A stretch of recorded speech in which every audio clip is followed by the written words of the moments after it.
single, Ana na mamabutol!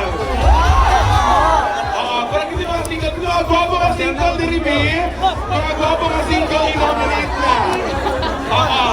Sige, when I say hep hep, you say? Uy, kahinay ba? When I say hep hep, you say? Yes. Alright. Ang akong sunod ka pangutana, kinsay gusto makakita gwapa? Taas ang kamon! Nakakita na sila sa iyong akbang inyong host. Di baling makita ang legs, huwag lang ang X. Yes. Sige. Kinsa may mga gwapo dinibigang single, taas ang kamon. Dini. Gusto mo makauyab? Kinsa gusto makauyab? Taas ang kamon.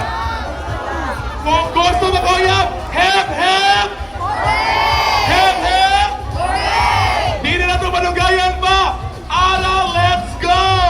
Yes, SLG captivated the nation as Binibining Pilipinas 2022 first runner-up and went to shine as Miss Tourism World Philippines 2023. You've seen her grace the screen in the GMA Primetime Series Block Rider, and now she lights up your mornings in the free noontime variety show TikTok Pop. Recently honored as one of the most empowered women of 2024. She embodies grace, talent, and empowerment. Once again, mga higala, let's give it up for magandang dilag herself, Herlyn Buno!